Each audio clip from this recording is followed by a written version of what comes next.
Hello मेरे प्यारे बच्चों, कैसे हो आप सब लोग। आई होप सब मस्त हैं, जबरदस्त हैं। A very warm welcome to Disha Dua classes.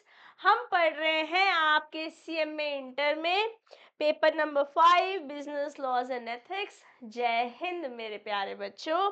Lecture 8 पर हैं हम इंडियन कॉन्ट्रैक्ट एक्ट के। बस इंडियन कॉन्ट्रैक्ट एक्ट अपनी आखिरी सांसें गिनना शुरू कर चुका है।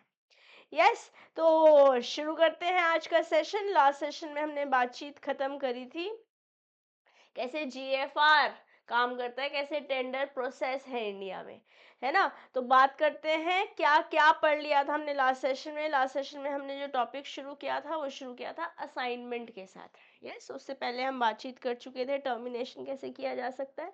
असाइनमेंट के साथ हमने बातचीत चालू करी थी।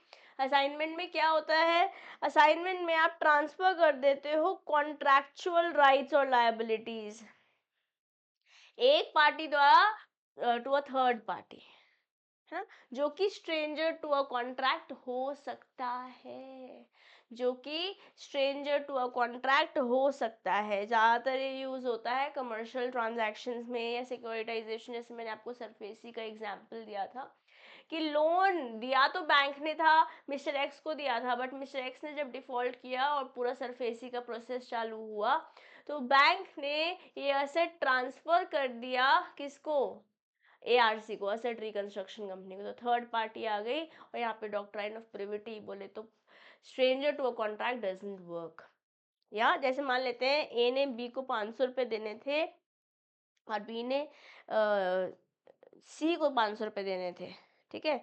तो अगर बी ए को बोल देता है कि भाई तू मुझे पैसे देने की जगह सी को दे दे, तो यहाँ पर सी क्योंकि पैसे लेने के लिए पैसे रिसीव करने के लिए उसके पास राइट है, तो ए को वैसे ही सू कर सकता है जैसे बी को कर सकता है।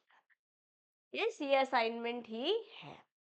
लीगल इम्प्लीकेशन क्या है आपके असाइनमेंट की, जैसे मैंने बताया असाइनी की क्या राइट है, जिसे असाइन कर दिया गया, जैसे सी को असाइन कर दिया बी ने कि ए अब आपको पैसे देगा instead of be himself. Yes तो असाइनी सू कर सकता है एक बार ये कॉन्ट्रैक्ट असाइन हो गया। ओके और यहाँ पे हमने एग्जाम्पल किस किस के लिए थे, हमने ऑल द थ्री खान्स का एग्जाम्पल लिया था जब हमने क्लास में पढ़ाई करी थी। प्रिविटी ऑफ कॉन्ट्रैक्ट क्या होता है, the defense of lack of privity does not apply. Okay, the assignment can enforce the contract stranger to contract.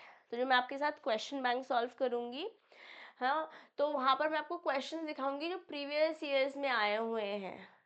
वहां पे एक ये टॉपिक भी है जो मैं आपके साथ डिस्कस करूंगी। ओके वारंटीज क्या होता है, हमने रिप्रेजेंटेशंस और वारंटी सब पढ़ा था। रिप्रेजेंटेशन में आप रिप्रेजेंट कर रहे हो अपने प्रोडक्ट को। यस अगर अगर मैंने बोला कि ये जो मेरा प्रोडक्ट है वहाँ या जो मेरा टाइपराइटर है वो न्यू है, तो new is a description, is a representation that I am attaching to. But जब ये रिप्रेजेंटेशन कोलैटरल है, इसके बारे में और बातें करेंगे, हम सोगा कर रहे होंगे। ओके वारंटी में बेसिकली हम ये बोल रहे हैं we will make good for your loss. अगर मैंने बोला कि 2 साल की वारंटी के साथ आपके पास ये घड़ी आई है, तो 2 साल में अगर कोई भी गड़बड़ होती है तो मेरे को I will have to make good for any गड़बड़ that has happened. Yes a promise to indemnify for specific condition is what is warranty.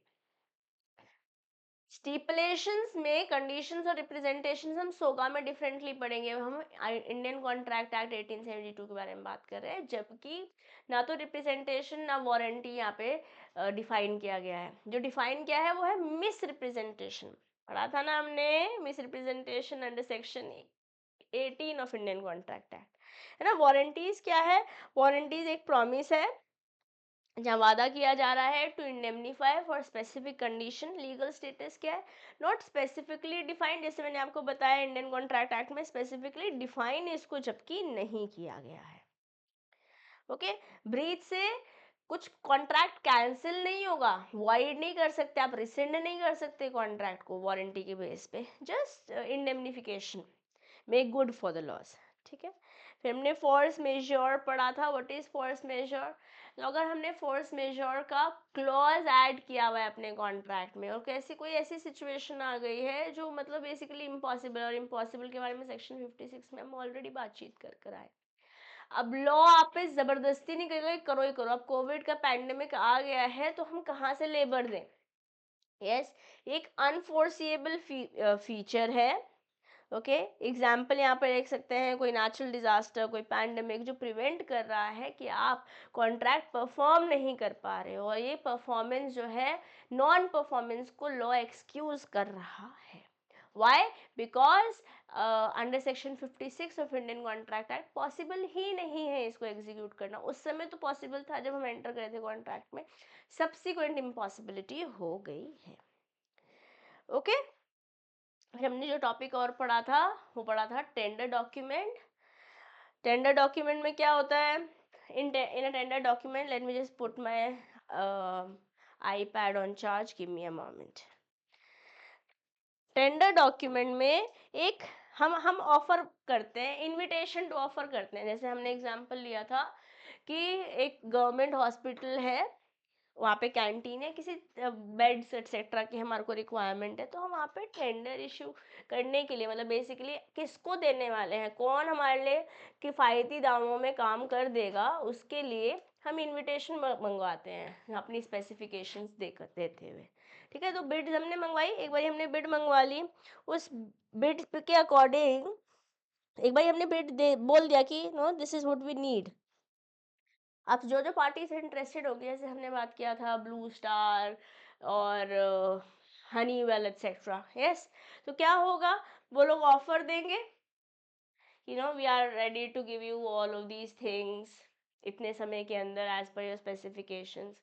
आप फिर अपनी ड्यू डिलिजेंस करोगे, अपनी इन्वेस्टिगेशन करोगे, ठीक है, और फिर एक्सेप्ट कर लोगे ऑफर को जो बेस्ट होगा, एंड देन ये बाइंडिंग हो जाएगा जो जो पार्टीज यहाँ पर इन्वॉल्व है उनके।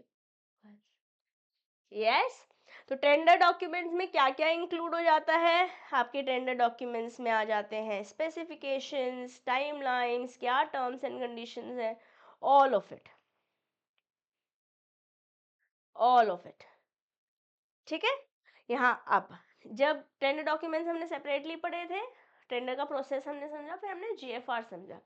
GFR is what? It is general financial rule 2017। एक ऐसा फ्रेमवर्क है जहां पर सरकार या सरकारी ऑफिसेस को अगर कुछ सामान या सर्विसेज प्रोक्योर करनी है तो उसका क्या प्रोसेस रहता है, वो टेंडर के थ्रू ही होता है, ताकि ज़्यादा ट्रांसपेरेंसी रहे, ज़्यादा अकाउंटेबिलिटी रहे, क्योंकि जनता जवाब मांगती है। इसलिए जीएफआर और डीएफपीआर हमने बातचीत करी थी। स्टेट लेवल पे हो सकता है कुछ अपने स्पेसिफिकेशंस बताए जाएं, ओके, बट वो रहता है जीएफआर पे बेसिस है। अब जीएफआर और डीएफपीआर का full form I want you guys to write in the comment box. करेंगे ये? ठीक है, अब हमने यहाँ पे दो और रूल्स पढ़े थे जीएफआर के, जब हम ये वाला टॉपिक पढ़ रहे थे, रूल 144 एंड रूल 145। जो अथॉरिटी है जो कि जीएफआर इम्प्लीमेंट करती है वो 45 में है। 44 में प्रिंसिपल्स हैं, है ना। जीएफआर कैसे होता है? बेसिकली आप क्लियर स्पेसिफिकेशंस बताते हो कि this is what you need. फिर ट्रांसपेरेंट एक बिडिंग प्रोसेस होगा, सब लोग अपने अपने बिड्स देंगे, अलग अलग कंपनी बोल रहे हैं हम इतने में देने को तैयार है, हम इतने में देने को तैयार है।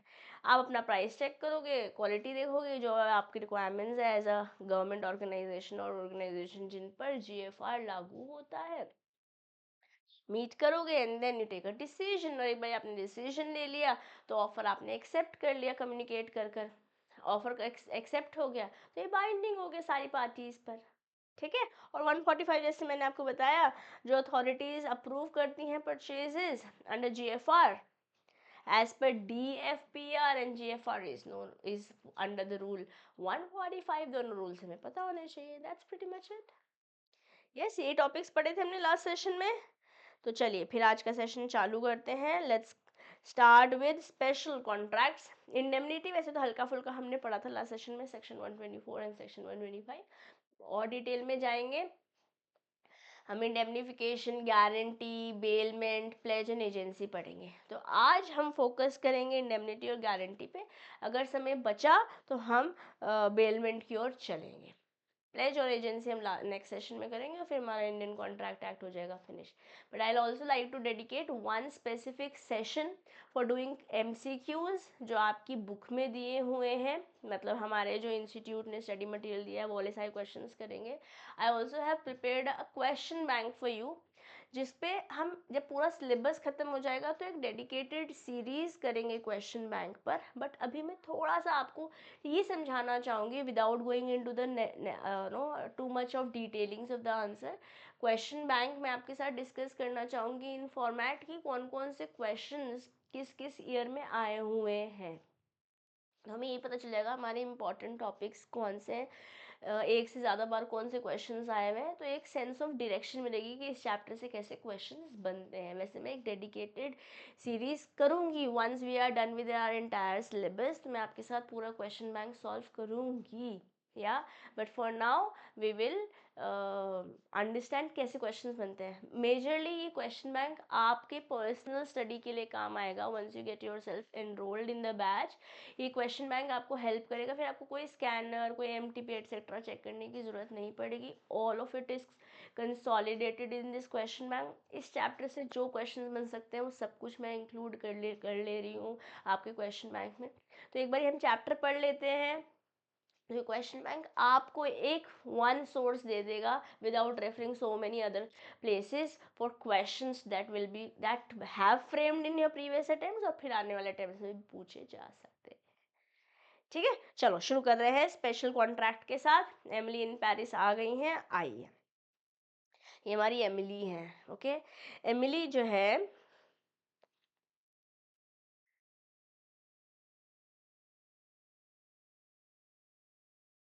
ओके, सो बेसिकली एमिली ने क्या किया, एक मार्केटिंग एग्जीक्यूटिव है जो एक कंपनी है सेवियर उसके लिए काम करती है. सेवर, हाँ, this is how they pronounce it in Italy. Now they have organized in France basically. Okay, they have, no no not France, in Paris, sorry guys.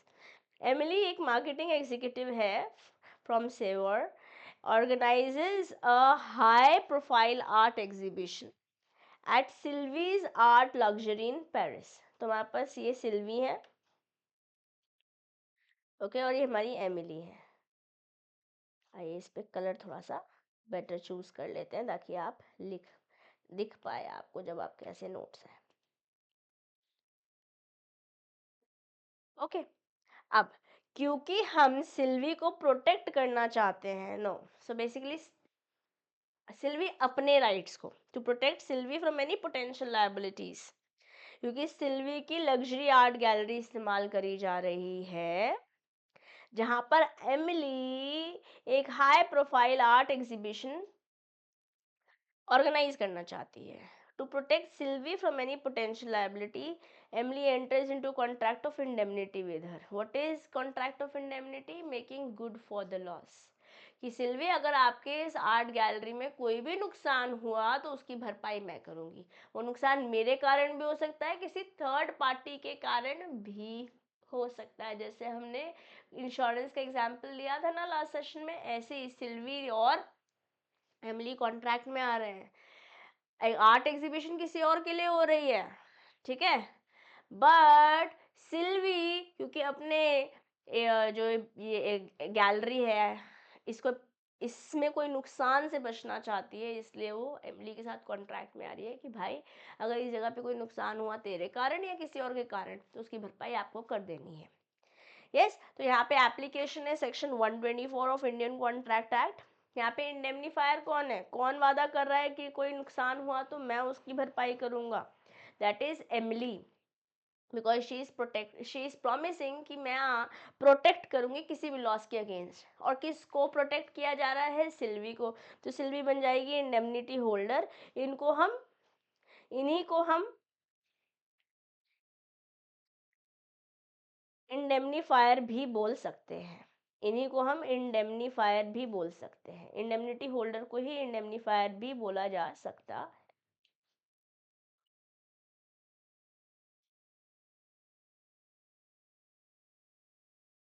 ठीक है, तो जो एग्जाम्पल है इस मान लेते हैं कि एग्जाम्पल लेते हैं लॉस हुआ या कुछ परेशानी हुई सिल्वी को, तो उसकी इंडेमनिफिकेशन कैसे करेगी एमिली? जैसे मान लेते हैं जब एग्जीबिशन चल रहा था, एक रेयर पेंटिंग थी बाय पेरी खडल, okay, and is accidentally damaged by a guest. Now Perry खडोल sues सिल्वी फॉर नेग्लिजेंस, क्योंकि सिल्वी की एग्जीबिशन थी ना, एंड डिमांड्स कंपनसेशन। देखो क्या हो रहा है, वो क्या रहा है, ध्यान से समझेंगे।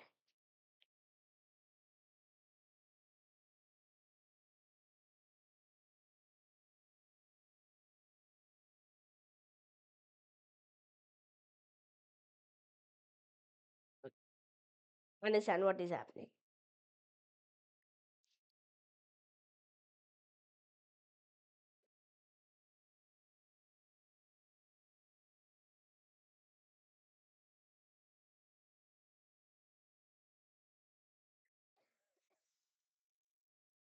ये हमारी एमिली है,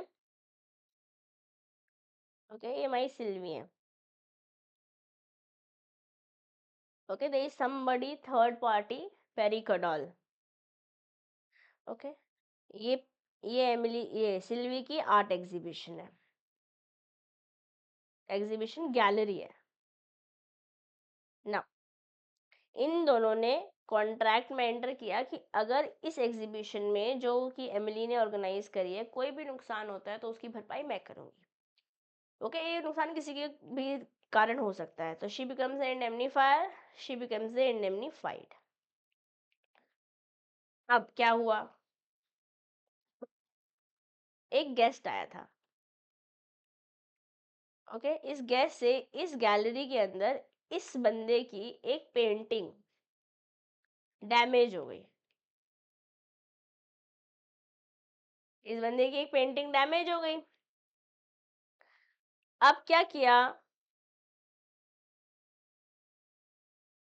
पेरी कडॉल ने सिल्वी को, हमारे पीसी ने सिल्वी को सू कर दिया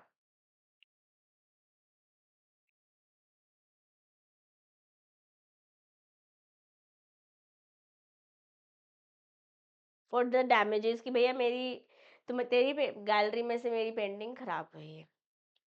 अब सिल्वी को क्या पैसे देने पड़ेंगे, देने तो पड़ेंगे, but then she can later on get it indemnified from Emily, क्योंकि जो भी लॉस हुआ है उस लॉस को गुड कौन करेगा, एमिली करेंगी सिल्वी के लिए। जैसे हमने इंश्योरेंस का सिंपल एग्जांपल लिया था। क्या हो रहा है यहाँ पर, during the exhibition a rare painting by Perry Cadol is accidentally damaged by the guest. Perry sues Sylvie for negligence and demands compensation for the damages of his painting. अब क्योंकि कॉन्ट्रैक्ट ऑफ इंडेमनिटी हो रखा है सिल्वी और Emily के बीच में, तो Silvi indemnify करेगी एमिली से जो भी तरीके के लीगल डैमेजेस हुए हैं जिसकी वजह से उन्हें पेरी को पैसे देने पड़ रहे हैं। और इस प्रोसेस में अगर किसी तरीके का लीगल खर्चा होता है तो वो भी रीइम्बर्स करा सकती हैं सिल्वी एमिली से। और मान लेते हैं अब पैसे देने भी पड़ जा रहे हैं सिल्वी को एज एन कंपनसेशन, तो वो पैसे भी वो एमिली से रिकवर कर सकती है। If Sylvie chooses to settle the court out of court for specific sum, okay, मतलब आउट ऑफ कोर्ट सेटलमेंट कोई ऑल्टरनेट डिसोल्यूशन प्रोसेस हम एडीआर के थ्रू चल रहे हैं, the settlement must be authorized by Emily or considered prudent under the terms of the contract by Sylvie to claim the indemnity, okay. तो यहाँ पे ये रहे हमारे पेरिकल, उनकी कोई पेंटिंग थी, ठीक है। तो जैसे हमने सिंपल एग्जांपल एक बारी पहले भी लिया था कि अगर मान लेते हैं एक इंश्योरेंस कराने वाले मिस्टर राम है, ओके, मिस्टर राम है, उन्होंने एक इंश्योरेंस कंपनी से अपनी गाड़ी का लेट से इंश्योरेंस कराया, पिछली बार हमने वेयर हाउस का एग्जांपल लिया था, अब हम गाड़ी का एग्जांपल ले लेते हैं, ओके। अब गाड़ी का इंश्योरेंस कराया, उसके लिए ये प्रीमियम दे रही हैं, राम जो है प्रीमियम दे रहे हैं इंश्योरेंस कंपनी को। तो अगर लेट्स से गाड़ी 15 लाख रुपए की थी और कोई एक्सीडेंट हो गया जिसकी वजह से 2 लाख रुपए का नुकसान हो गया और करंट वैल्यू जो है सिर्फ 13 लाख ही रह गई, और अगर अब 13 लाख ही रह गई, तो इस 13 लाख को गुड करने के लिए, मतलब वापस इस पोजीशन तक पहुंचाने के लिए,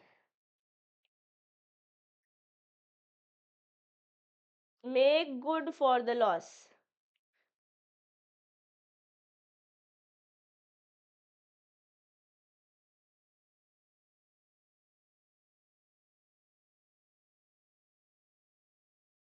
to make good for the loss 2 lakh रुपए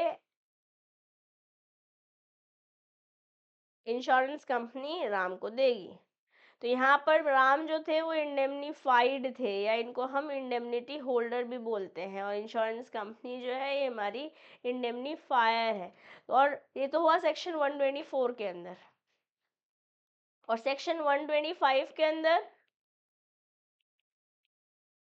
क्या राइट्स है, what are the rights of indemnity holder. तो यहाँ पर क्या क्या कर सकते हैं, किसी भी तरीके के डैमेजेस क्लेम करे जा सकते हैं। जैसे हमने सिल्वी और एमली का एग्जाम्पल लिया, किसी भी तरह की कॉस्ट इस पूरे प्रोसेस में, लीगल प्रोसेस में अगर इनकर करती है सिल्वी, तो उसमें। और अगर कम कॉम्प्रोमाइज़ हो रहा है, किसी तरीके का सम देना पड़ जा रहा है out of court settlement etcetera में, तो वो भी इंडेमनिटी होल्डर इंडेमनीफायर से क्लेम कर सकता है, उसे इंडेमनीफायर से क्लेम किया जा सकता है। Am I clear to everybody?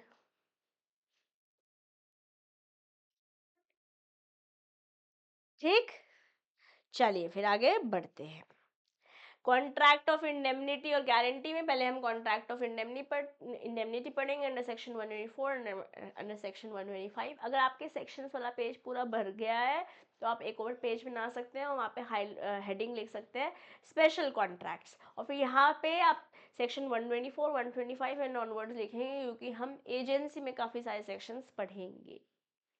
ठीक है, चलिए कॉन्ट्रैक्ट ऑफ इंडेमनिटी में चैप्टर 8 बोलता है इंडियन कॉन्ट्रैक्ट एक्ट का, कॉन्ट्रैक्ट ऑफ इंडेमनिटी और गारंटी के साथ। अब चैप्टर नहीं भी याद करोगे तो भी चल जाएगा। सेक्शन 124 और section 125 particularly contract of indemnity के बारे में बात करते हैं। ये आपको आई होप अभी तक सेक्शन याद हो गया होगा। 124, 125 दो ही सेक्शन है कॉन्ट्रैक्ट ऑफ इंडेमनिटी के। ओके, अच्छा, चैप्टर 8 में बाकी 124, 125 छोड़ के जो भी सेक्शंस हैं वो कॉन्ट्रैक्ट ऑफ गारंटी के। कॉन्ट्रैक्ट ऑफ इंडेमनिटी सेक्शन 124 बोलता है, एक्सप्रेशन जो है कॉन्ट्रैक्ट ऑफ इंडेमनिटी, पहले इसी को ही डिफाइन किया हुआ है अंडर इंडियन कॉन्ट्रैक्ट एक्ट। क्या है ये? Way it is a contract by which one party promises, जैसे यहाँ पे एमिली प्रॉमिस कर रही है सिल्वी को, to save the other from loss caused by him or by the conduct of the by sorry to, to save loss to save the other from loss caused to him, to him यहाँ पर हमने हर ले लिया है, हमारे case में Emily है। Okay, define में खाली हिम लिखा हुआ है। One party promises to save the other from any loss caused to him either by the promiser himself or herself whatsoever, in general बोल रहे हैं, by the conduct of promiser himself or by the conduct of any other person। अब Emily से कोई painting टूट जाती तभी भी सिल्वी को पैसे मिलने वाले थे कंपनसेशन, अगर पेरिकलॉ जो है वो सू कर देते हैं, उसी के जैसे, उसी के जैसे। Is it this coming on the screen?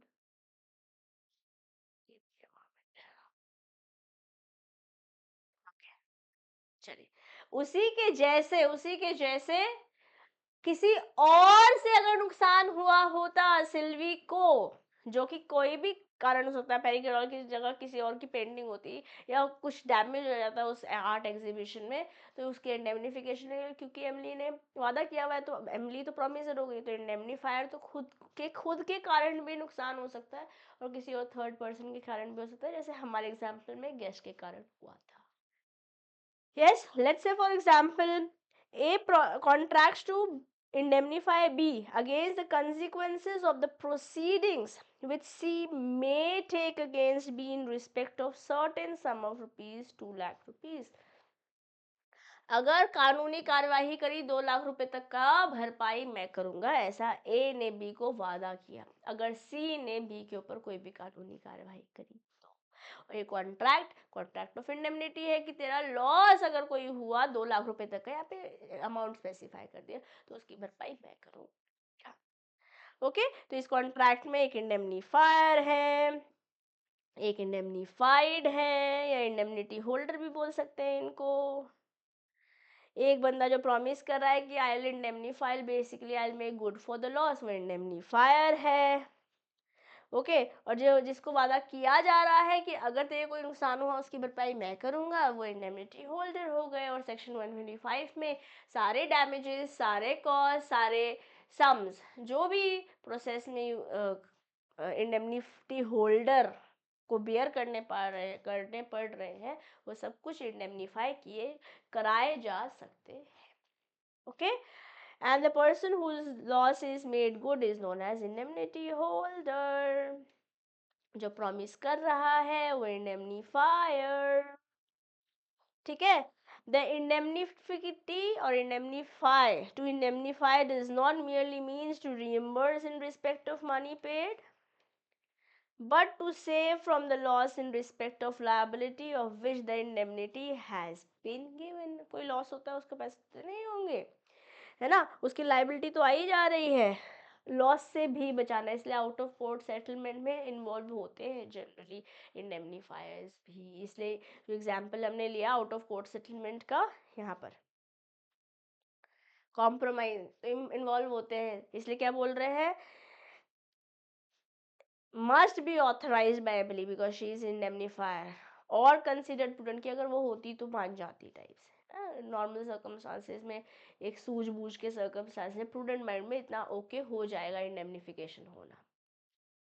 ठीक है, चलिए, तो ये कॉन्ट्रैक्ट ऑफ इंडेमनिटी को आप कैसे एक्सप्रेस कर सकते हो, इसे हम एक्सप्रेस वर्ड्स में भी कर सकते हो, या आपके कंडक्ट बोले तो इम्प्लाइड भी हो सकता है। तो एक केस हुआ था कूपर चेतियार वर्सेस रामास्वामी चेतियार, मद्रास का केस है ये।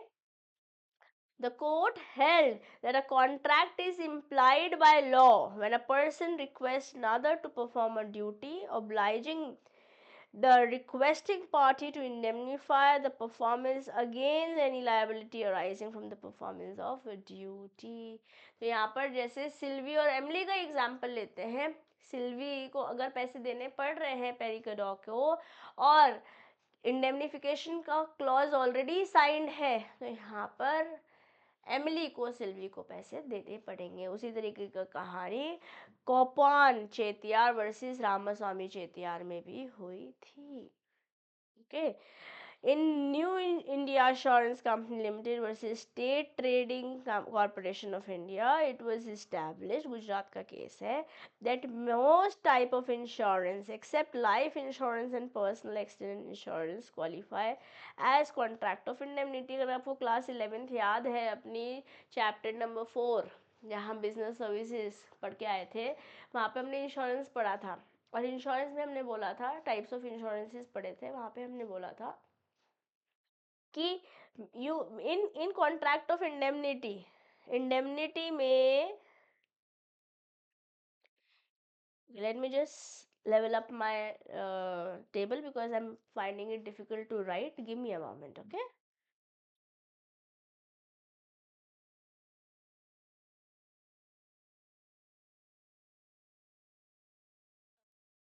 Leveled up, let's continue।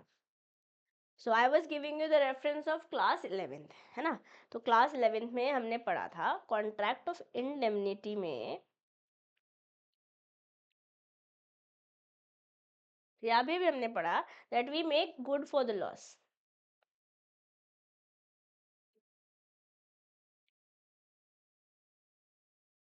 ना, हमने बोला we make good for the loss. But एक बात बताइए, अगर मान लेते हैं किसी मिस्टर एक्स ने एक इंश्योरेंस कंपनी से अपना लाइफ का इंश्योरेंस कराया हुआ था, जिंदगी के साथ भी और जिंदगी के बाद भी लाइफ का इंश्योरेंस कराया था। अब इस बंदे के मरने से, इस बंदे की डेथ से जो लॉस हुआ है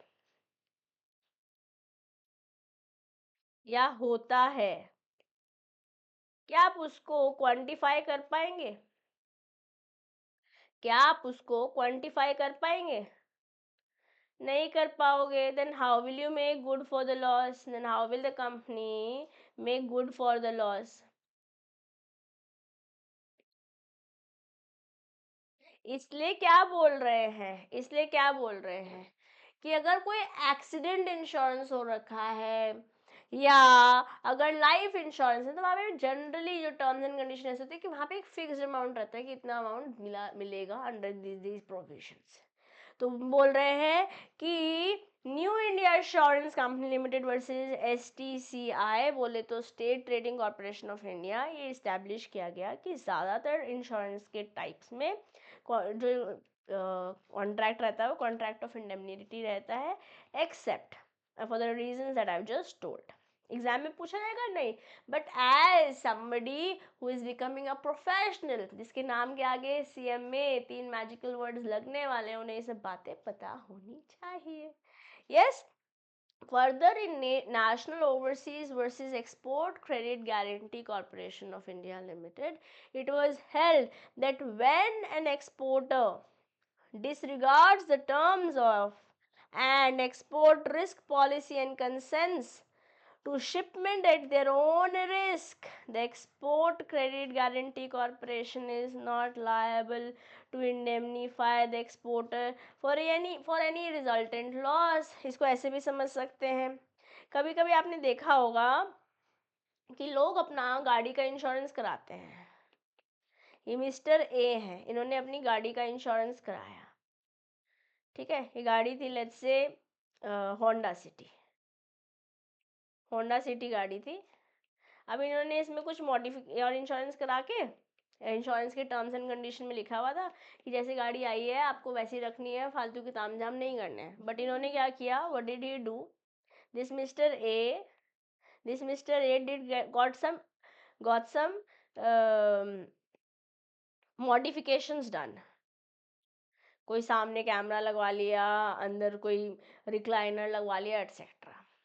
अब जो टर्म्स एंड कंडीशंस थे उसको इससे जो इंश्योरेंस कंपनी ने या फिर बोल सकते हैं इंडेमनीफायर ने बोल रखा था, वो तो आपने फॉलो नहीं किए, आपने फॉलो नहीं करे, तो इसका मतलब you went on your own risk, right. अब रिस्क क्योंकि आपने अपनी खुद की ले ली, अपनी रिस्क पे काम किया है, तो अगर कोई लॉस होता भी है, तो अगर कोई लॉस होता भी है,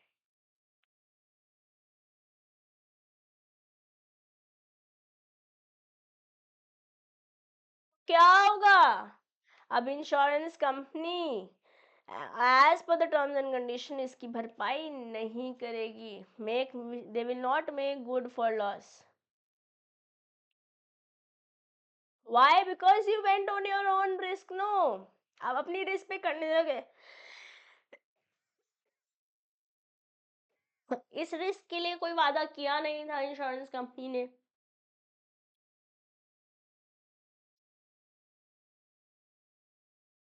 ऐसे ही अगर कोई एक्सपोर्टर डिसरिगार्ड कर देता है टर्म्स एंड कंडीशन, या अपनी अपनी जो पॉलिसी में लिखा हुआ था उसको फॉलो नहीं करता, अपने मन चलाता है, तो अपनी रिस्क पे काम कर रहे हैं। और यहाँ पे जो इंडेमनीफायर है, जैसे इस केस में export credit guarantee corporation of India limited थी, वो लायबल नहीं होंगी टू पे फॉर एनी लॉसेस, ठीक है।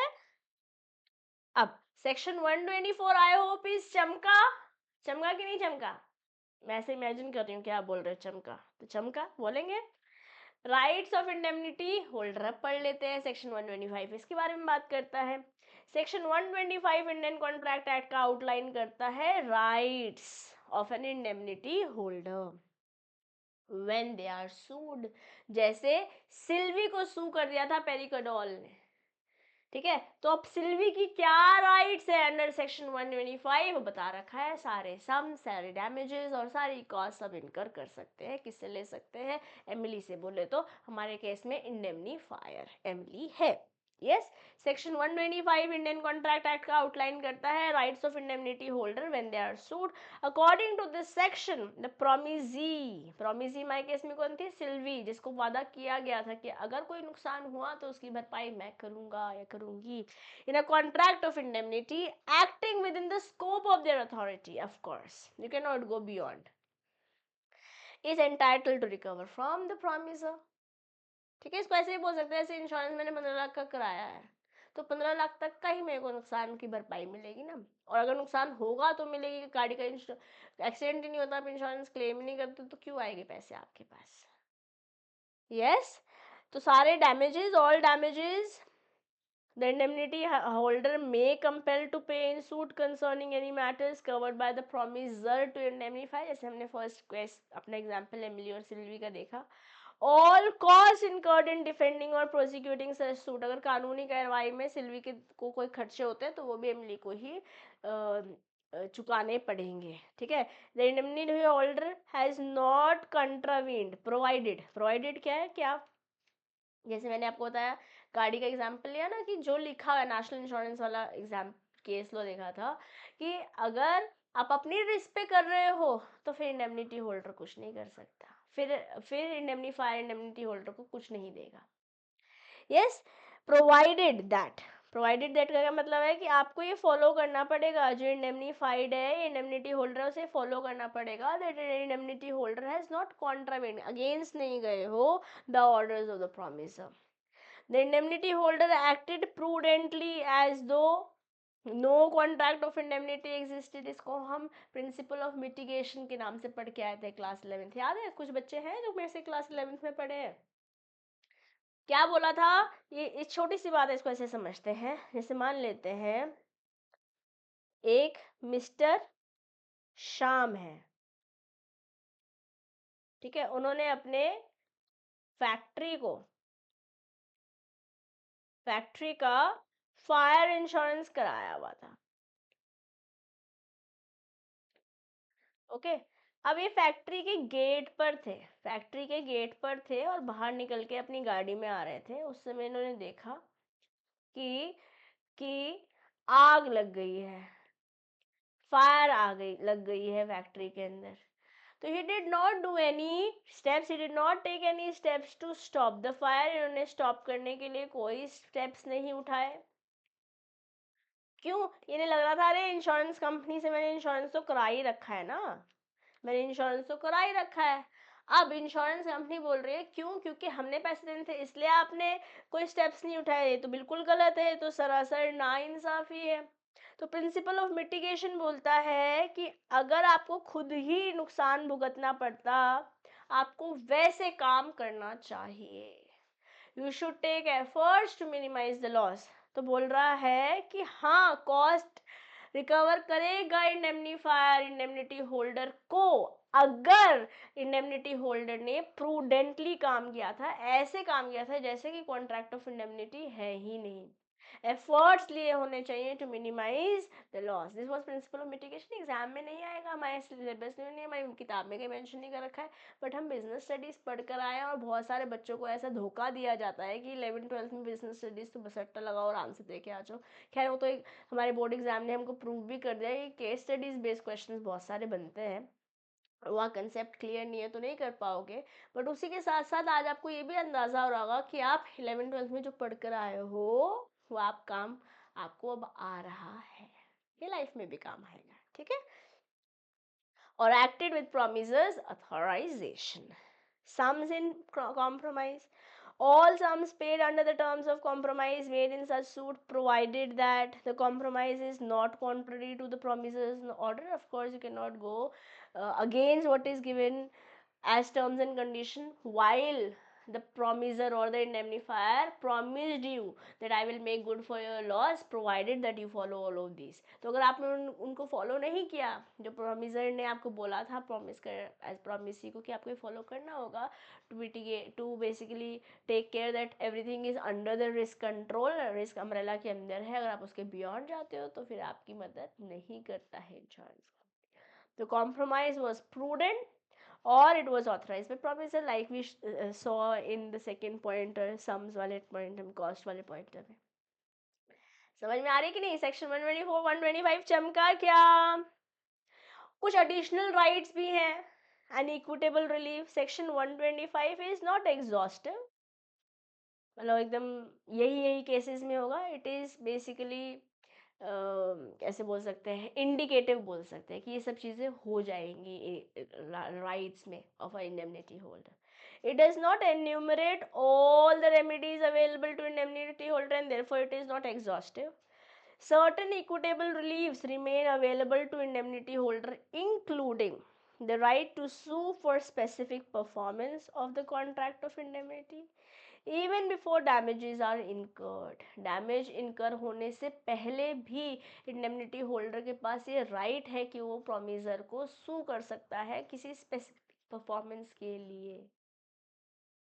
This applies when it is proven that the indemnity holder has incurred absolute liability and the said liability is covered under the contract of insurance. अब मान लेते हैं गाड़ी का एक्सीडेंट हुआ ही नहीं तो आप पैसे क्या मांग रहे हो?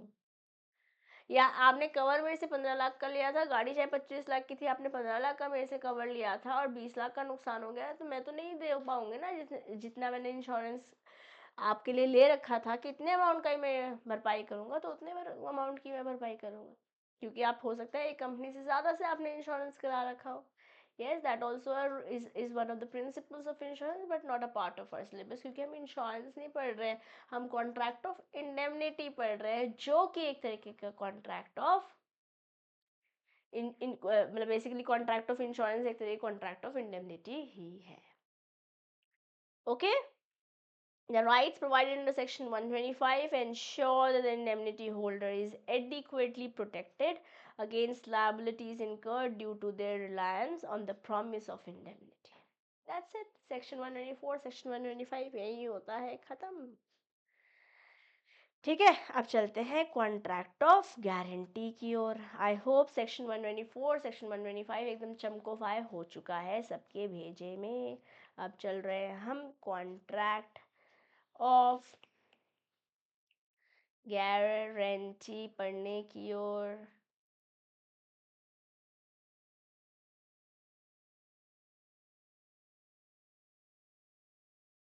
ठीक है, चलो चालू किया जाए. एग्जाम्पल किसके हैं? माइक्रोस और हार्वी स्पेक्टर वापस आ जाएंगे आपके पास जब आप कॉन्ट्रैक्ट ऑफ एजेंसी पढ़ रहे होंगे. Same examples. ओके, चलिए. माइक्रोस क्या है? एक एसोसिएट है एट पियर्सन स्पेक्टर लिट. ये क्या है? एक फर्म का नाम है. देखा है आप लोगों ने सूट्स?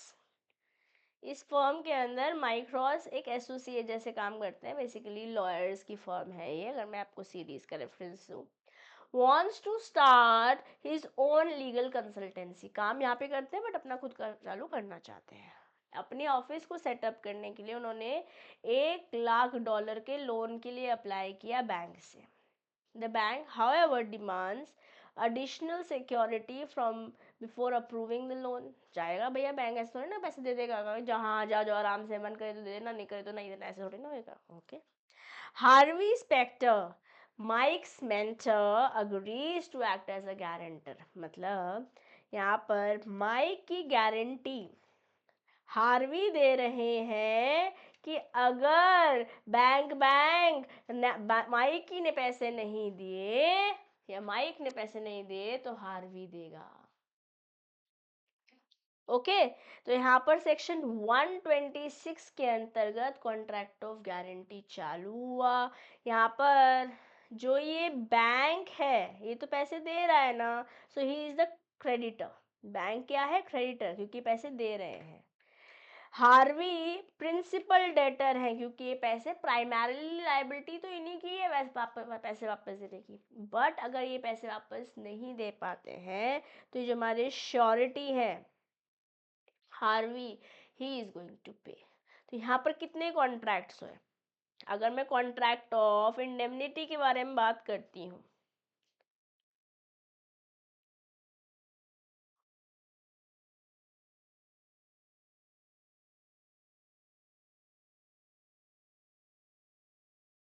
अगर मैं कॉन्ट्रैक्ट ऑफ इंडेमनिटी के बारे में बात करती हूँ तो हमारे पास सिर्फ दो ही पार्टीज थी. कौन कौन सी थी? एक था इंडेमनीफायर और एक थे इंडेमनीफाइड या फिर इंडेमनिटी होल्डर। दो पार्टी थी ना, 1 और 2। यहाँ पे जो कॉन्ट्रैक्ट था, कॉन्ट्रैक्ट सिर्फ एक ही था। There was a contract between these two parties, एक ही कॉन्ट्रैक्ट था, that was contract of indemnity.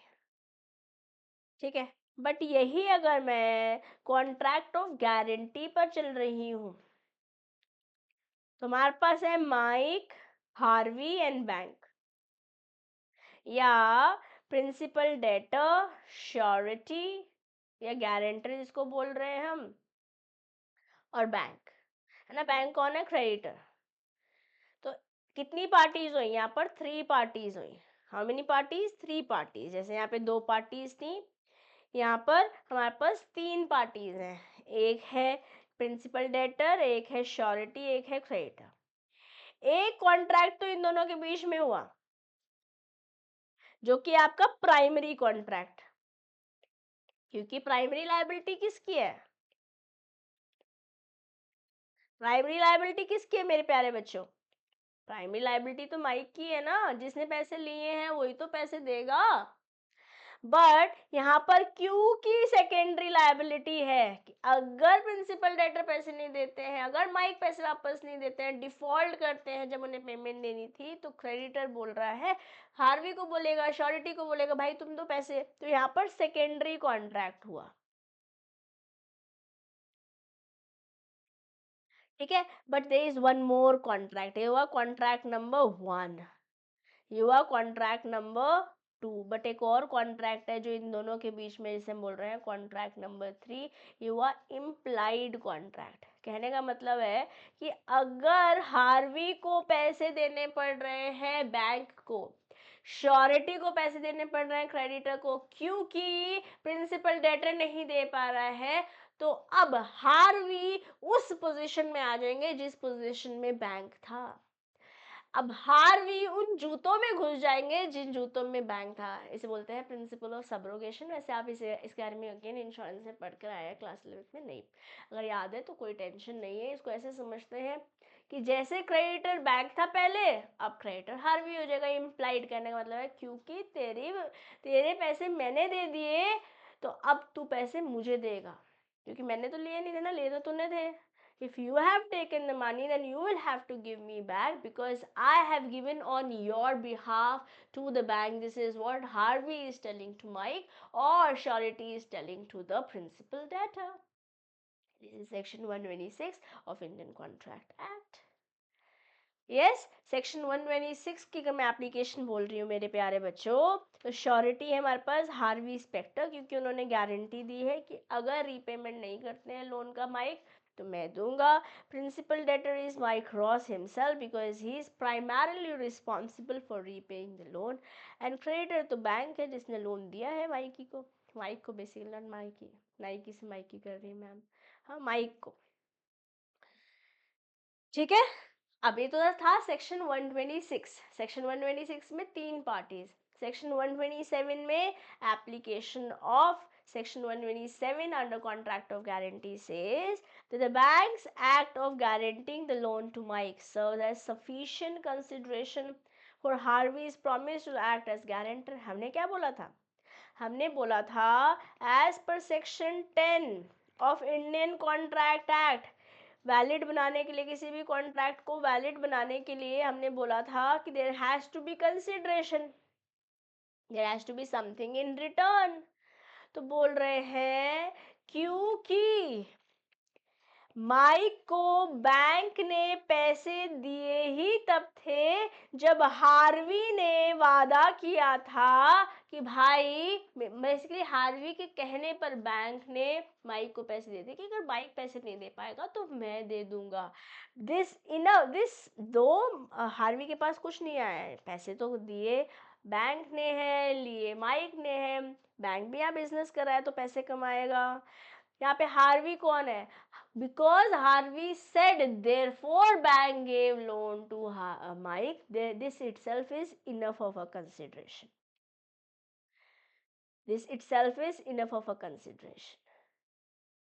इसको हम इनफ कंसिडरेशन मान लेंगे। अगर मान लेते हैं बैंक और माइक के बीच में आपस में कुछ चल रहा था, लोन एक्सेट्रा की बात, कोई गारंटर नहीं चाहिए था, बट अचानक से हार्वी आके बोल रहा है हाँ नहीं देगा मैं दे दूंगा, तो यहाँ पर लोन तो ऑलरेडी चल रहा था ना, आपके कहने से तो नहीं दिया, हार्वी के कहने से तो बैंक ने लोन नहीं दिया, तो ये वैलिड कॉन्ट्रैक्ट नहीं होगा। बट क्योंकि हार्वी ने प्रॉमिस करा है, गारंटर जैसे एक्ट किया है, तभी बैंक लोन दे रहा है, तो इनफ कंसिडरेशन है। This is what is explained in section 127, that bank's act of granting the loan to Mike serves as a sufficient consideration for Harvey's promise to act as a guarantor. दिल के बदले में दिल दो, yes, तो यहाँ पे हार्वी के प्रॉमिस के बदले बैंक माइक को लोन दे रहा है। Yes, Harvey's personal benefit is irrelevant here. The benefit to Mike is enough to make the consideration valid and enforceable. तो जो आपने शीट बनाई है सेक्शंस की, वहाँ पे सेक्शन 124 लिखिए कॉन्ट्रैक्ट ऑफ इंडेमनिटी, सेक्शन 125 लिखिए rights of indemnity holder, section 126 लिखिए पार्टीज ऑफ या इन जनरल लिख दीजिए कॉन्ट्रैक्ट ऑफ गारंटी, सेक्शन 127 लिखिए श्योरिटी, श्योरिटी इज गारंटी, आज लिख देते इनफ कंसिडरेशन, सेक्शन 127 में लिख दीजिए इनफ कंसिडरेशन, श्योरिटी की गारंटी की वजह से लोन दे रहे हैं तो इट इज सफिशिएंट कंसिडरेशन, में सफिशिएंट कंसिडरेशन लिख दीजिए, इतनी सारी कहानी आप नहीं लिख पाएंगे। लिख लिया? प्रॉमिस बोलो हाँ मैम लिख लिया, जल्दी से बता दें मुझे कमेंट बॉक्स में, ठीक है लिख लिया मैम। ना अगर डिफॉल्ट करते हैं माइक, ठीक है, if Mike fails to repay the loan, the bank can demand repayment from Harvey under the terms of the guarantee. Okay, now Harvey as surety is legally obligated to fulfill Mike's liability to the bank, but of course when I implied contract तो पैसे वापस ले लेगा. This was case 1. What was it? This was case,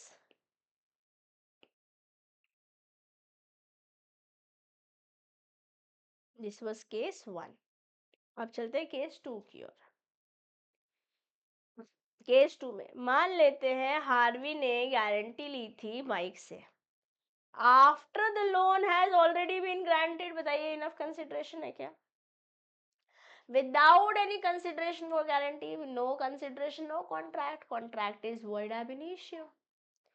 Yes, the guarantee would be void.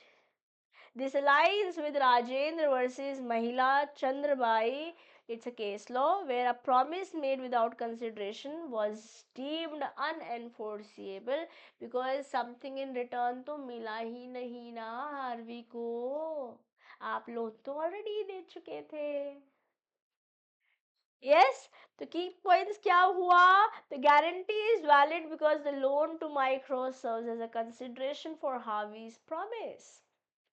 Yes, तो valid contract of guarantee में आपके पास bank होगा, मतलब बेसिकली क्रेडिटर होगा, प्रिंसिपल डेटर होगा, हमारे केस में माइक था, और श्योरिटी होंगे, हमारे केस में हार्वी थे। 3 सेक्शन 126 बोल रहा है, ठीक है, और सेक्शन 127 में इनफ कंसिडरेशन सफिशिएंट कंसिडरेशन के बारे में बातचीत हुई हुई है। ओके, तो चालू करते हैं सेक्शन 126 के साथ। सेक्शन 126 डिफाइन करता है expression the contract of guarantee. Contract of guarantee expression जो है सेक्शन 126 में बता रखा है कि एक ऐसा कॉन्ट्रैक्ट है टू परफॉर्म द प्रॉमिस और discharge the liability of third person in case of his default. मतलब माइक की गलती अगर होती है तो हार्वी को पैसे देने पड़ेंगे, डिफॉल्ट अगर माइक कर रहा है तो।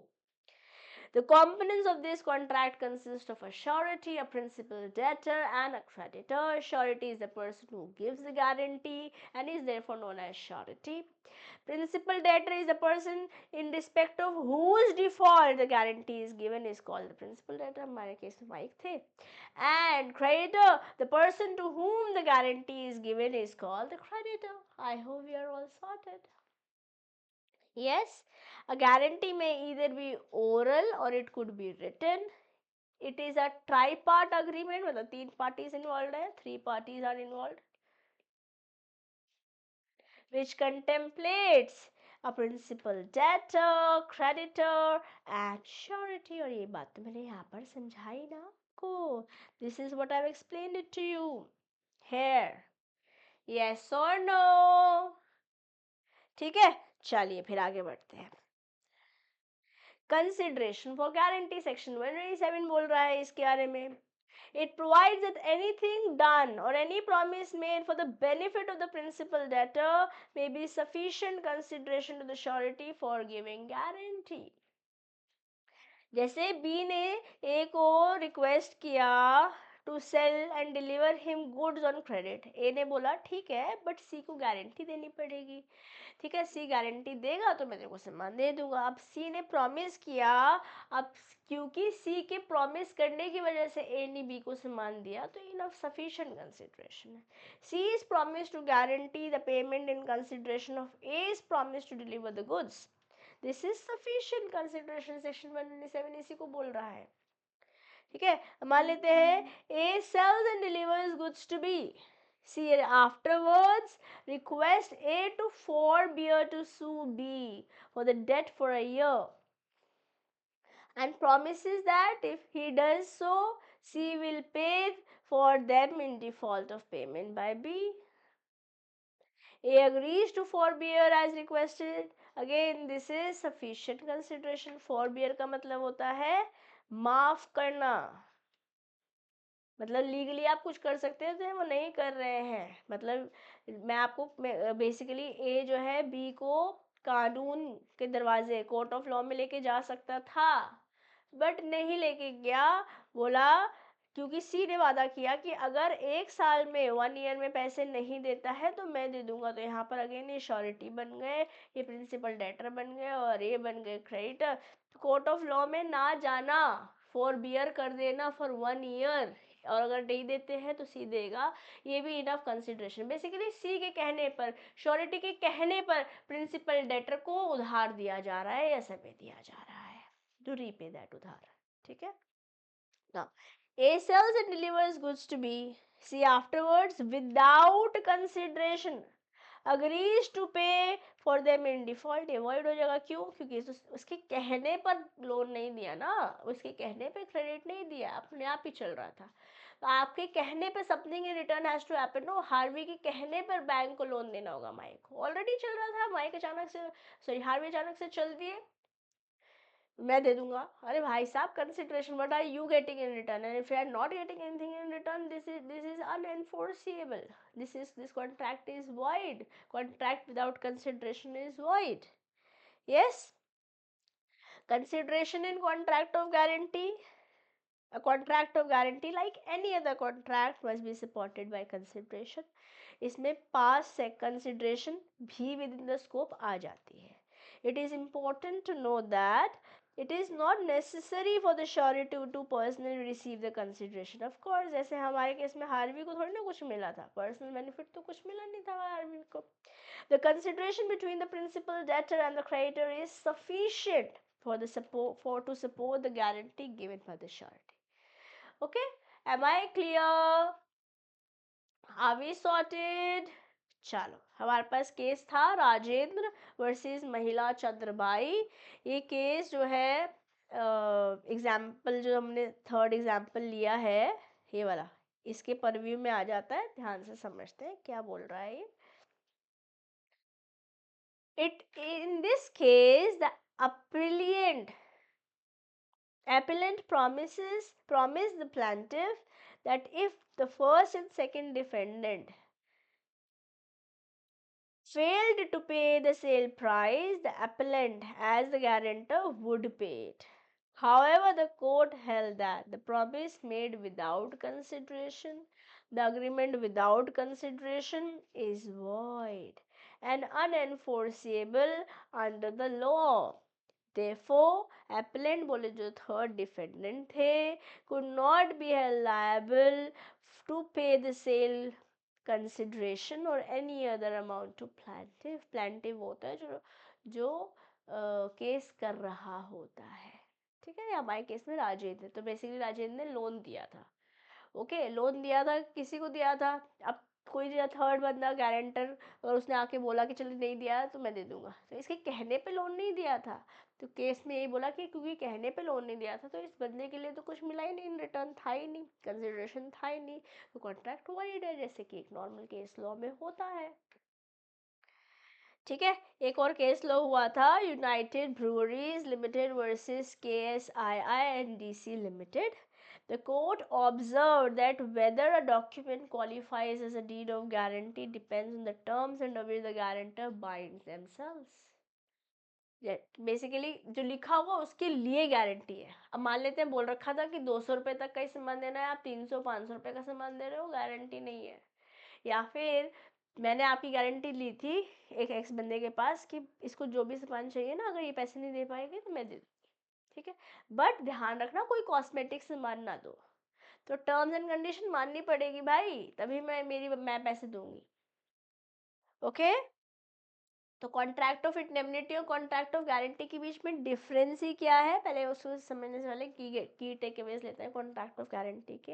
अ guarantor can not be held liable for more than what they have undertaken in terms of agreement, जैसे मैंने आपको एग्जांपल लिया कॉस्मेटिक्स वाला।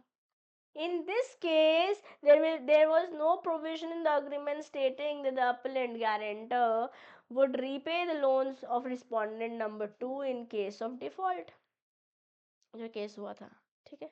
Consequently, the guarantor could not be liable beyond the explicit terms of the guarantee। आपने कुछ अलग से दे दिया भैया, कॉस्मेटिक दे दिया, हम क्यों देंगे पैसे, हमने बोला था ना नहीं देंगे, ठीक है। तो कॉन्ट्रैक्ट ऑफ इंडेमनिटी और कॉन्ट्रैक्ट ऑफ गारंटी के बीच में क्या डिफरेंसेस है, यहाँ हमारे पास 2 पार्टीज है, यहाँ हमारे पास 3 पार्टीज है, यहाँ पे इंडेमनीफायर है और एक इंडेमनीफाइड है।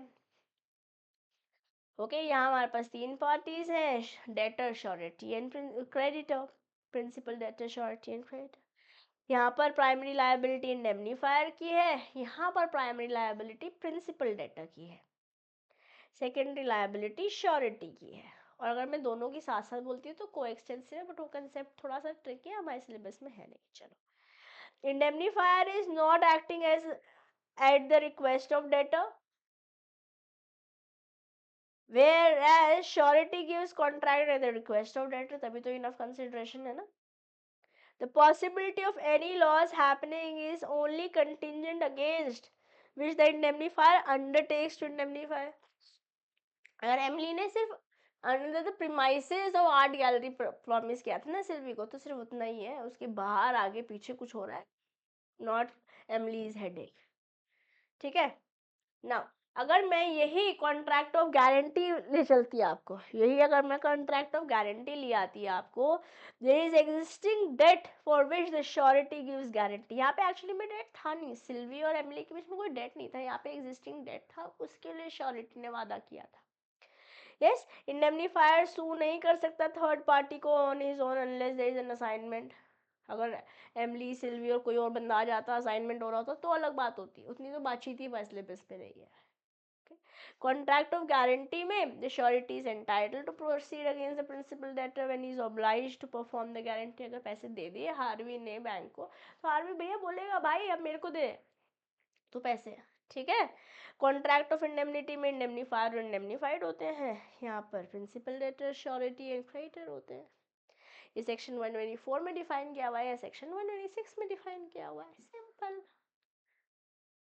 ठीक है। अब लायबिलिटी क्या है श्योरिटी की, सेक्शन 128 में बताया हुआ है। सेक्शन आप लिखना चाहें तो अपने सेक्शन वाले नोट में लिख सकते हैं, अगर आप इस सेक्शन को नहीं लिखना चाहते हैं कोई टेंशन नहीं है। ओके, लायबिलिटी क्या है श्योरिटी की, तभी आएगी अगर डिफॉल्ट होगा तो, if principal debtor fails to pay the debt to the creditor। Section 128 बोलता है लायबिलिटी ऑफ श्योरिटी कब आती है, जब जो वादा प्राइमरी कॉन्ट्रैक्ट में हुआ है, जो प्राइमरी प्रिंसिपल डेटर है, अगर वो डिफॉल्ट करता है तो मेरा रोल आता है, अदरवाइज नहीं। Yes, the said action provides, section 128 provides the liability of surety is coextensive with the principal debtor unless it is otherwise provided। थोड़ा सा मेंशन किया हुआ है coextensiveness के बारे में। तो बेसिकली हमने क्या बोला, हमने बोला जो प्रिंसिपल डेटर है उसकी लायबिलिटी है प्राइमरी, ठीक है, बैंक के लिए, मतलब बेसिकली क्रेडिटर के लिए, बैंक की जगह कोई और भी हो सकता है, कोई और भी लोन दे सकता है ना। और जो श्योरिटी है उसकी लायबिलिटी है सेकेंडरी, ये हमने इन जनरल बोला था। बट ये बात भी हमें समझनी पड़ेगी, अगर हम दोनों के बारे में बात करते हैं, the liability of principal debtor is that of liability of surety. अगर दोनों की साथ साथ हम बात करते हैं, साथ साथ लायबिलिटी की बात होती है, तो दोनों की लायबिलिटी को एग्जिस्ट करती है। ऐसा हो सकता है कि प्रिंसिपल डेटर को तो सू नहीं कर रहा है क्रेडिटर, वो डायरेक्टली गारंटर श्योरिटी को भी सू कर सकता है। अगेन बहुत डिटेलिंग में कॉन्ट्रैक्ट को गारंटी मारने नहीं है। I also teach to banking students for their promotion exams, वहाँ पर हमारे पास बहुत ज़्यादा डिटेल में है। ओके तो कोएक्सटेंसिव आई होप समझ में आया, दोनों की साथ साथ लायबिलिटी है, जितनी लायबिलिटी इतनी ही इनकी भी है। जब तक ये पेमेंट नहीं कर देते तब तक इनकी लायबिलिटी खड़ी रहेगी, unless it is otherwise provided by the contract. जैसे मान लेते हैं ए ने गारंटी किया बी को that the payment of bill of exchange by C.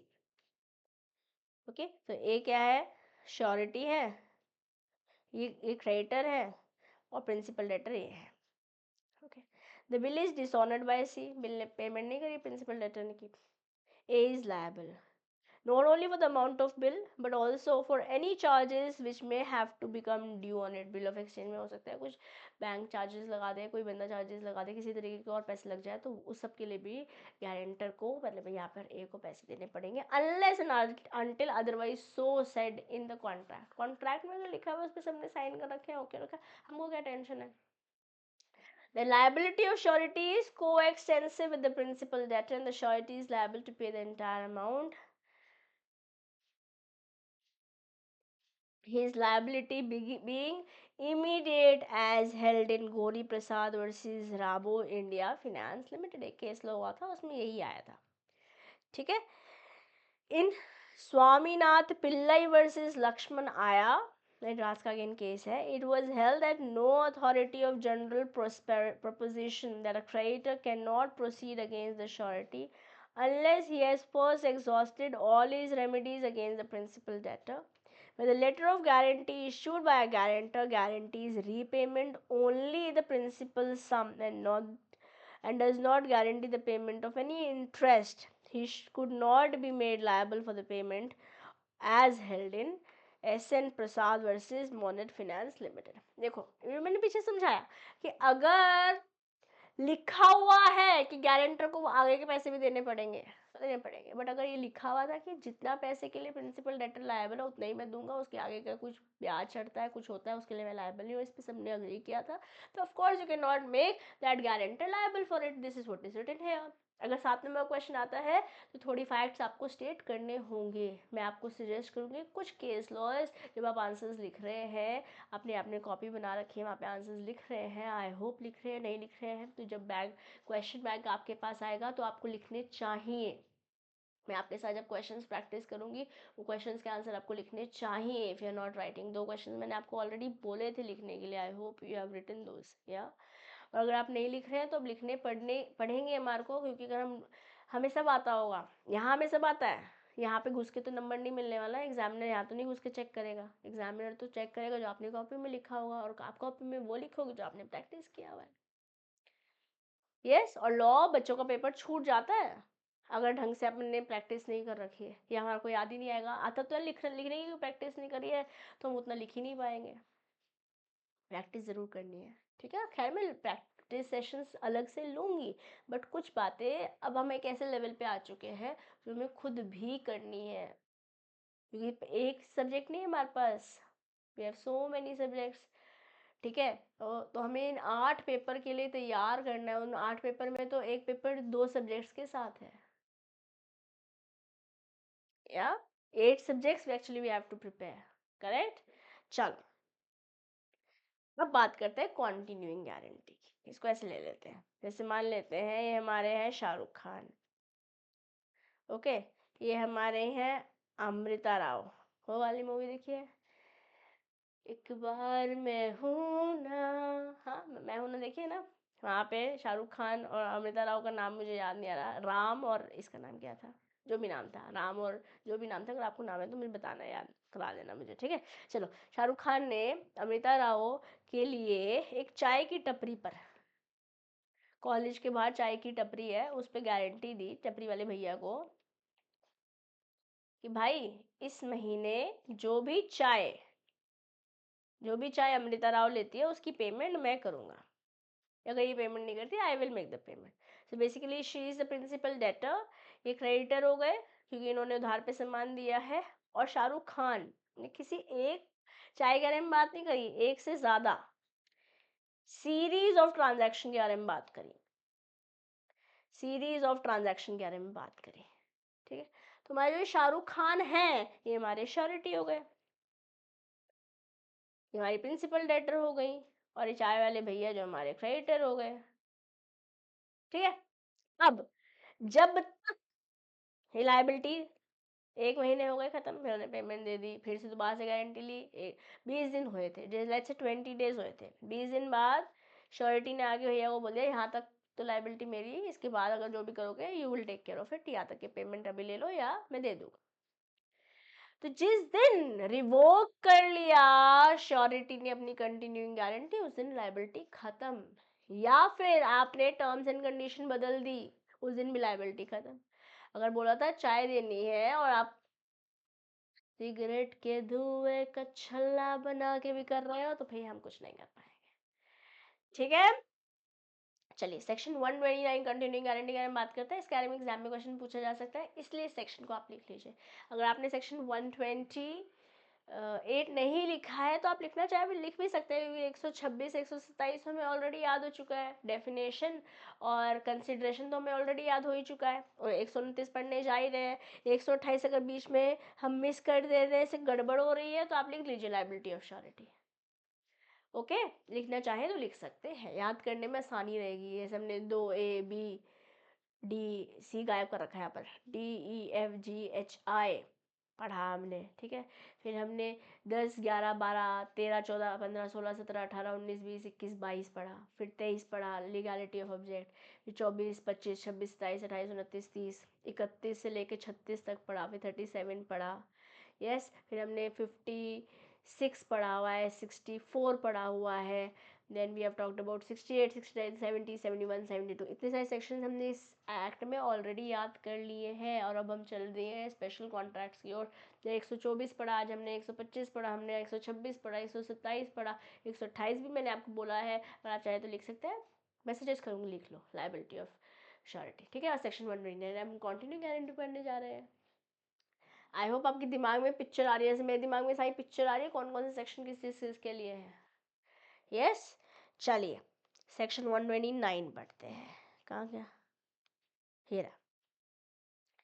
Section 129 act का डिफाइन करता है continuing guarantee as guarantee which extends to series of transaction, yes.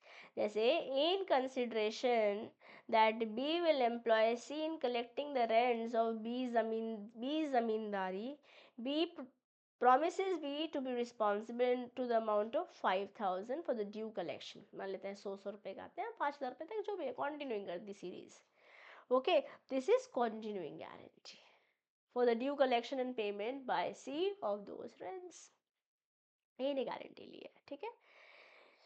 now yeah, चलो, A guarantees payment to B a tea dealer to the amount of 100, 5-10 रुपये की ऐसे transaction है, 100 रुपये तक की सारी ट्रांजेक्शन के लिए उन्होंने गारंटी ले ली। For any tea he may from the time to time supply to C, B supply C with tea to the tea to above the value of ₹100 and C pays B for it. Afterwards, B supplies C with tea to the value of 200. Now C is not able, एक बार तो दे दी, अब नहीं दे पा रहा। The guarantee given by A was a continuing guarantee and he is liable to the B, but till the amount that he has promised। 100 रुपये तक बोला ना, 100 रुपये तक की लाइबल, उसके ऊपर नहीं है। जैसे 1 महीने तो पूरे पैसे दिए, पैसे शाहरुख खान ने अमृता राव के बिहाफ पे पूरे पैसे दिए चाय की टपरी वाले भैया को, नेक्स्ट महीने चल रहा था, जब तक चल रहा था ओके था, बट जब बोल दिया कि अब नहीं तो नहीं, या 100 रुपीज की चाय के लिए दिया था तो 100 रुपये की चाय तक ही था, उसके ऊपर के लिए आप देखो आप सुट्टे दे रहे हो, 10 लोगों को अपनी तरह और पिला रही हो, उन सबकी ठेकेदारी लेट्स से शाहरुख खान ने नहीं ली है। Am I clear? Yes, a guarantee is payment to be of price of 5 sack of flour, 5 कट्टे आटे के, to be delivered to be to C, okay, and be paid for in a month. B delivers 5 sacks to C, C pays for them. तो C यहाँ पर surety है, B creditor है, दो, ए creditor है, सॉरी ए श्योरिटी है, ए creditor है,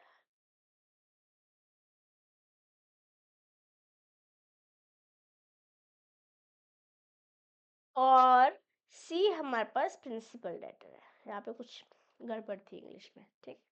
सी pays for them, C ने पेमेंट कर दिया।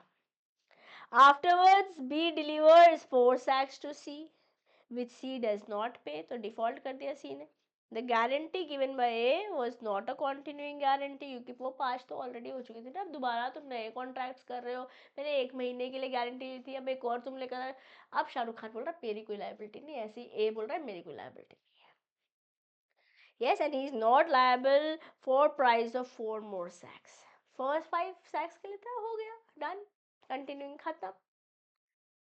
Yes, I hope this is all sorted in your head. Simple बातें हैं, simple examples के साथ मैं आपको बता रही हूँ. I hope दिल में दिमाग में उतर रही हैं. ये नोट्स आपको जब मिलेंगे, इनको पढ़ेंगे अच्छे से, आप ऐप में इसको एक्सेस कर पाएंगे. दिशा दुआ क्लासेस, आई होप आप ऑलरेडी ऐप डाउनलोड कर चुके हैं. Okay, it is going to be accessible soon. Abhi it is work in progress, but it will be accessible soon for all those who are watching the sessions on YouTube. और जो लोग enrolled है, I hope अब तक तो already हमारी, जब आप enrolled students videos देख रहे हैं तब तक हमारी ऐप already live हो चुकी होगी. Yeah, चलिए, guarantee for future performance. Future के लिए परफॉर्मेंस गारंटी हो सकती है क्या? हाँ हो सकती है. स्पेसिफिक गारंटी भी हो सकती है, कॉन्टिन्यूइंग गारंटी भी हो सकती है. किसी पर्टिकुलर ट्रांजैक्शन की गारंटी भी हो सकती है. कॉन्टिन्यू जैसे मैं अमृता राव और शाहरुख खान का एग्जाम्पल है, वो वाली गारंटी भी हो सकती है. A guarantee restricted to a debtor और लायबिलिटी फॉर सर्टेन अमाउंट. जैसे हमने बात करी थी बाइक और हार्वी के बारे में, $1 लाख, खत्म, स्पेसिफिक. शाहरुख खान और अमृता राव का ऐसे हमने एग्जांपल लिया, it becomes a continuing one. Okay, let me just check the yeah, let me put my laptop on charging, give me a moment. Okay, तब तक आप मेरी बात सुनेंगे.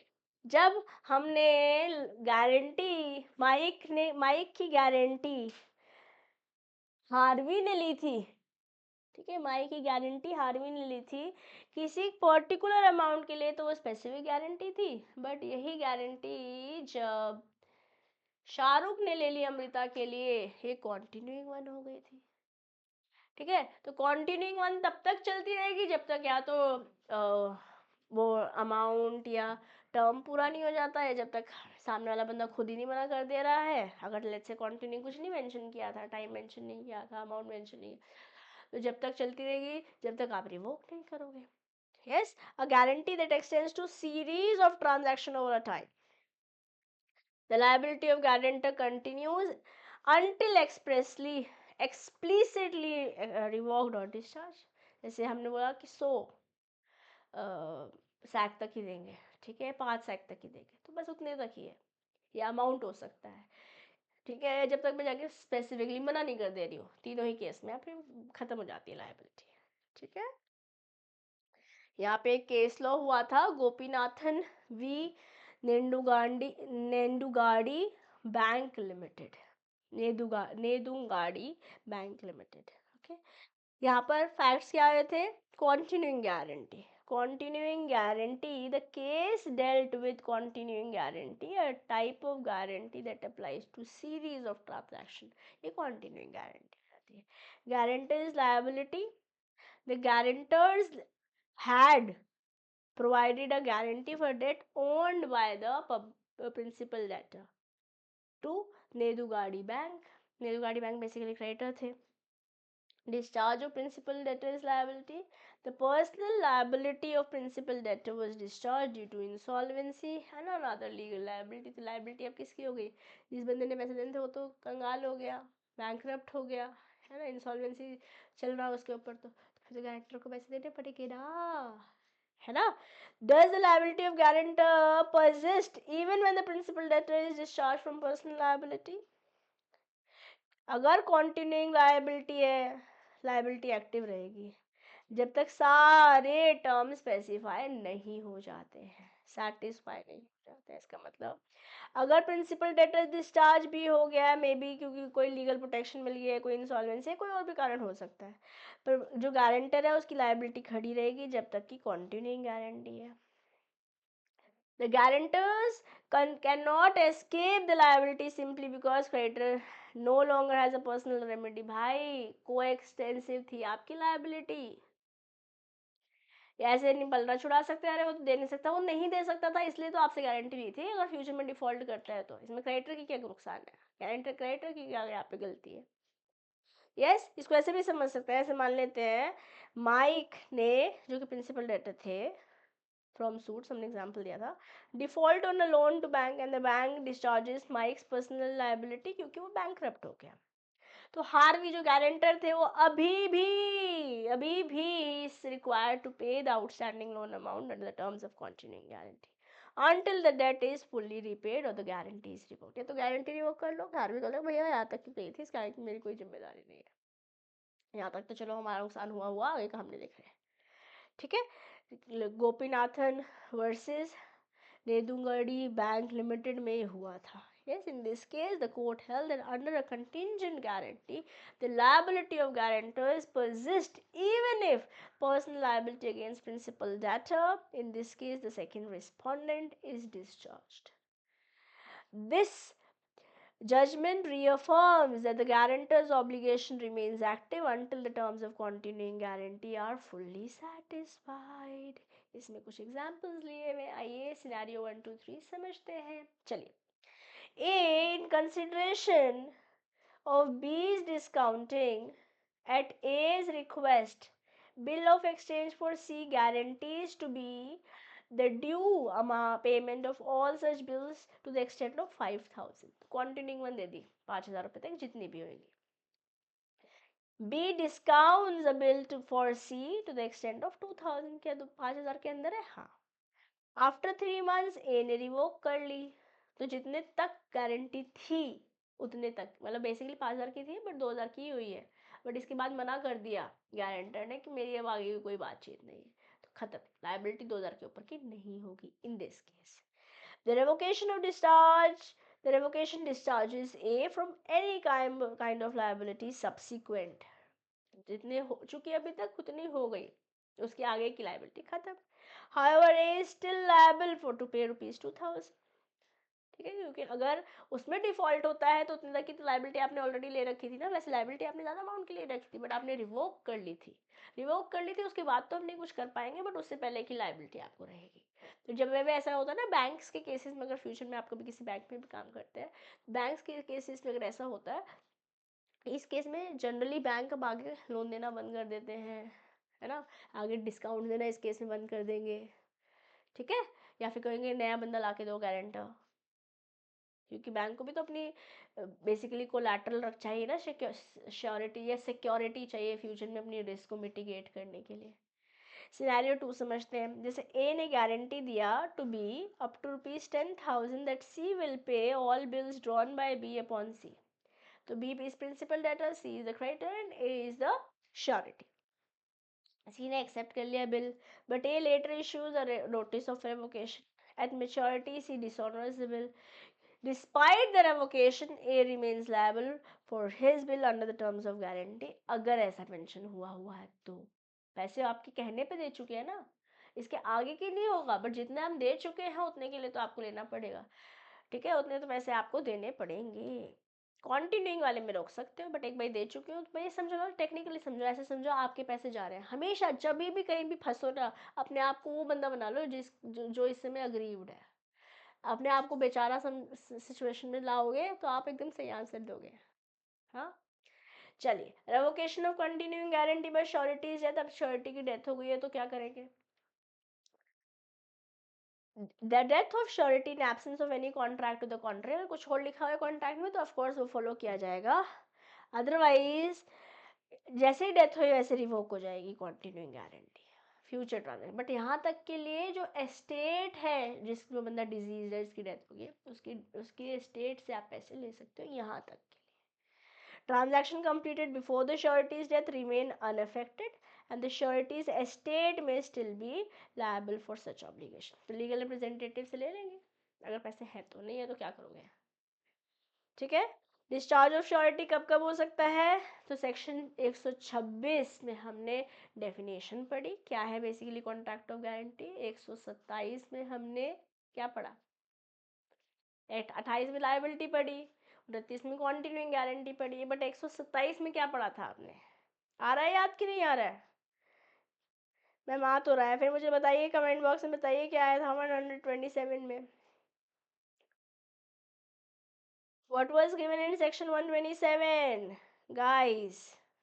कंसिडरेशन था ना, प्रिंसिपल डेटर को जो लोन दिया क्रेडिटर ने, वो इनफ ऑफ कंसिडरेशन, ये सेक्शन 127 है, मैंने लिखा था कहीं पर, है ना, हेरा।